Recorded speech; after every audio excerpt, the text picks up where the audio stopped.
Despite the challenges I faced, I never gave up on my dream of running the New York City Marathon. Each morning, I made it a personal goal to run at least a mile.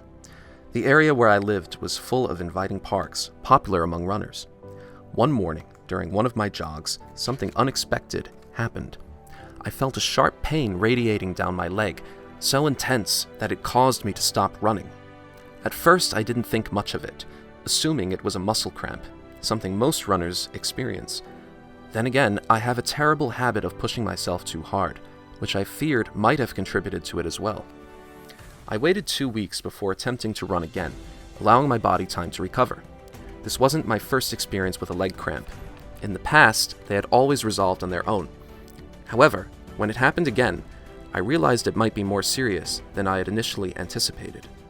Sadly, I couldn't help but feel that my life has been a series of trials, always thrust into one challenge after another, as if fate were determined to test me at every turn. Overwhelmed with fear and anticipating the worst, I turned to Sam for guidance once more. Without hesitation, Sam stepped in to help and found a spine specialist on Long Island. Since English is my second language, I asked if he could accompany me to the appointment, just in case I had trouble understanding the medical terms that might come up during the consultation. As I sat in the waiting room filling out paperwork, I never imagined what the doctor was about to tell me, that my fate was sealed, or at least that's how he framed it. The doctor was renowned for treating jockeys with sport racing injuries. After completing the forms, I was led into the X-ray room. Once the results were in, the doctor entered the exam room where Sam and I were waiting. The doctor delivered the shocking news. My spine had split into 2 pieces, held together only by the spinal cord. He was baffled that I was still walking, as it seemed medically impossible. He went on to say that if I weren't experiencing pain, he would not go near the injury with a 10-foot pole.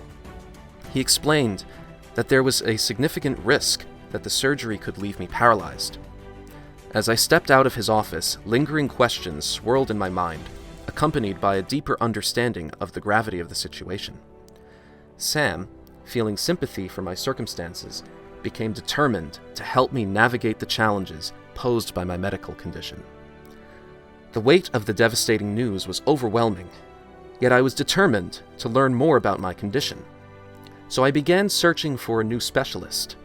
Unfortunately, my appointment with the second specialist proved even more disheartening. He wasted no time and brutally informed me he couldn't operate on my spine because the risk of becoming paralyzed was too high. I thanked him and left, realizing there was nothing more to discuss, as he had already made up his mind.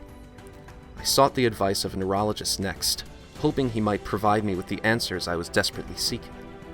He conducted a series of tests on my legs, including electroshock therapy, to determine which nerves, if any, had been affected by the injury to my spine.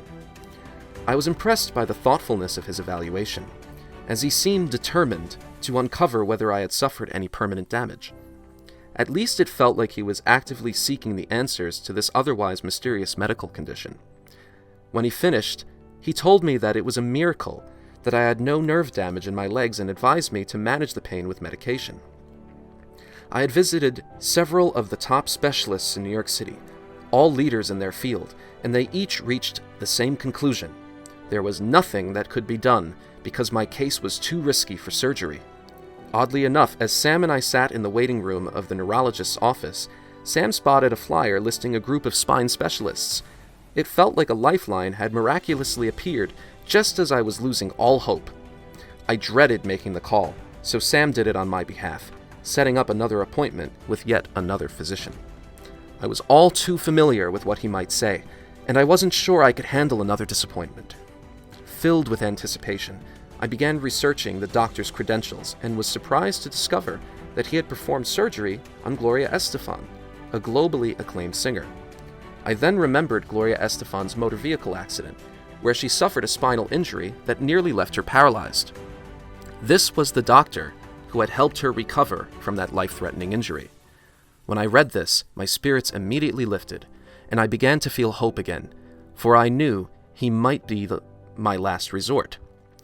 When Sam initially called the doctor's office, the secretary informed him that it could take up to 6 months to get an appointment, Sam told her that waiting wasn't an issue, and we were fine with holding out for an available spot. Miraculously, she called back almost immediately, saying the doctor wanted to see me the following week. I could hardly believe my ears and felt a surge of excitement and relief, hoping this could be the miracle I so desperately needed.